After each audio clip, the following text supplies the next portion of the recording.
It's the Real News Network. I'm Sharmini Pires coming to you from Baltimore. Now that Brazil's president, Dilma Rousseff, have been removed from office in what some call a legislative coup, reactions and fallout from the decision is mounting both in Brazil and the region. The leftist governments in Latin America and Brazil have enjoyed a very close relationship in the past under PT, but now Venezuela, Bolivia, and Ecuador all have withdrawn their top diplomats from Brazil, and the Secretary General of UNASUR, the Union of South American Nations, is convening an extraordinary meeting of foreign ministers to discuss the situation in Brazil. Meanwhile, within the country, the protests against the impeachment of Dilma Rousseff have been taking place, and numerous social movements have declared their intention to defend the social policies of the last 10 years under PT. To discuss what is going on in Brazil and its new conservative president, Michel Temer, is Mark Weisbrot. Mark is the co-director of the Center for Economic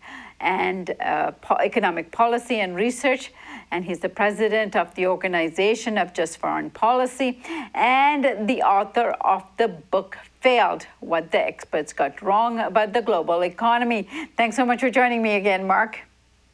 Germany, good to be here. So, Mark, let's begin with Brazil's economy. One of the things that the analysts and editorial boards of various newspapers in the West is saying that even if the removal of President Dilma Rousseff was perhaps problematic and questionable, at least the economic situation of Brazil, which is now in a second year of recession, will improve under Michel Temer. What are your thoughts on that? Well, I think that's very unlikely, and it is interesting. The media coverage of Brazil is quite unusual, even by the standards that we've become accustomed to. They really seem to ignore that the reason they had this recession and the reason it's been so deep, and the reason that Dilma got into trouble is because of the austerity. The economy was already weakening towards the end of 2010. As the global economy slowed, and the Dilma's government undertook a series of measures, including sharp cuts in public investment, spending cuts, budget tightening, raising interest rates. You know, they have the highest interest rates practically in the world, and that's the highest real interest rates, and they just don't seem to understand, the media doesn't seem to understand that if this government does what it says it's going to do, which is to double down on the austerity, things are just going to get worse. And I think that's why the Workers' Party is thinking that, they'll come back in 2018. And Lula is already preparing for that election. Now, one of the issues that Temer's finance minister has mentioned is that the need to reduce the state deficit. However, if you look at Brazil's debt to GDP ratio at 66%, it's lower than many countries in the area. Do you think that more deficit spending rather than less is the answer for Brazil at this time? Obviously not. And even that figure is a gross debt figure. Their net debt is probably about half of that. And so that's more relevant for most purposes. The big problem they have is their debt payments, their interest payments on the debt. That's very high. That's, over 8% of GDP annually, which is much worse than, Greece was even at its peak. And that's because of the extremely high interest rates that they pay on their debt. And that's because, of course, their central bank sets those short-term rates really high, and then the long-term rates follow from those. So it's really, I think, unique in the world in paying these extremely high interest rates on their debt, because in most countries where you have high interest rates, Venezuela, Ukraine, it's because of a risk of default, where in this case, it's really because their central bank sets these really high interest rates. This is one of the things that's really going to have to change, And if you change, if they lowered interest rates on the debt just to what they were a few years ago, they would have an extra 3% or more of GDP to spend on public investment and other job creation that would help them get out of this recession. So it really is a big problem that's self-inflicted. Of course, the whole recession and crisis is self-inflicted. They have $360 billion in reserves right now. So they're not really constrained by any kind of balance of payments problem. They could return to growth. But the new government is, in terms of what they say, they don't have any plans to do that. And the media is really reinforcing that, both the Brazilian and the international press, the idea that if they just keep spending more, they will somehow attract so much investment that the economy will recover.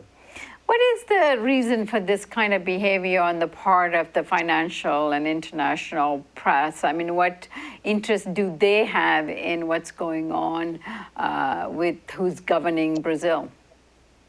Well, for the international media, a lot of it is just ideological. They just believe this stuff. And it's interesting because, in Europe, you have seen a change in the press coverage after, 8 years of a very weak recovery there since the financial crisis and world recession, or about 7 years. They really, you do see an awful lot of media reports in the major press that accepts that the austerity was a mistake, and even the IMF has published papers saying that it went too far and so on. And here, in regard to Brazil, they just are sticking to the idea that what Paul Krugman used to call the confidence fairies. If they tighten the budget enough, and they have these high interest rates, again, it's going to encourage investment. So it is an amazing level of dogma, even for what we're used to in the press. Right.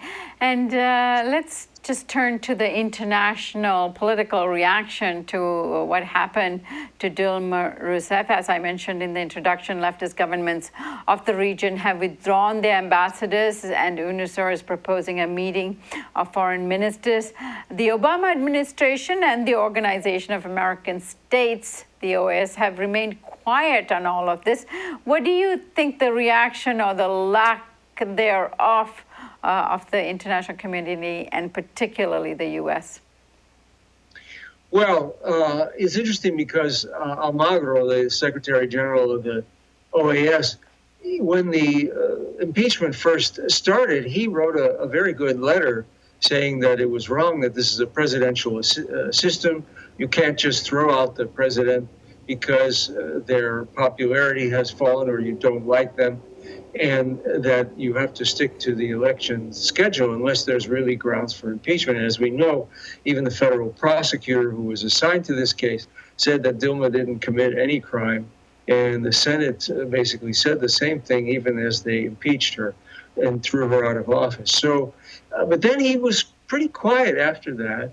And I'm guessing that the U.S. government, who he's very close to and generally takes their side in issues in the region, I think that, he got the idea that he was off message. The United States, of course, the situation is much worse than it appears. I think that they're very much in favor of this coup and have been for a while. And the evidence is pretty strong.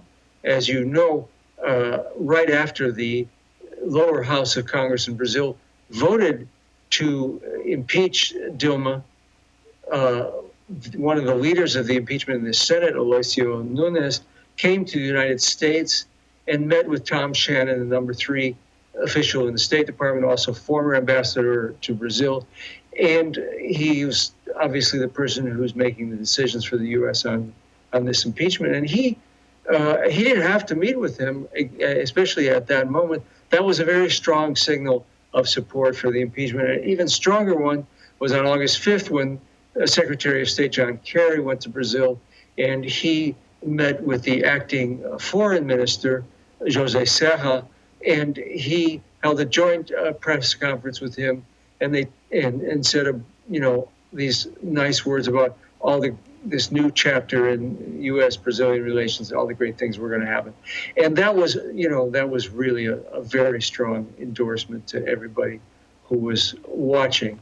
So, and you have to remember, I mean, he was meeting with, this guy was not really the Secretary of State. He was part of an interim government that was really just taking over while Dilma was at that time suspended. So by going there and pretending that this is, the new government, and this is a great new government to have, when it hasn't been decided yet, that's really, that's a very, very strong show of support from the United States, probably the most they could get away with, because they can't openly say we support getting rid of the elected president. And one can only speculate on this, but what role did the U.S. play in what actually happened to the overthrow, in this case, by impeaching Dilma Rousseff? Well, we don't know what they did under the table. I mean, there are a lot of people in Brazil who think that, since Brazil was a major target for the NSA, one of the biggest in the world in terms of their spying, and, there was a big conflict over that, a year or two ago between Dilma and This is the U.S.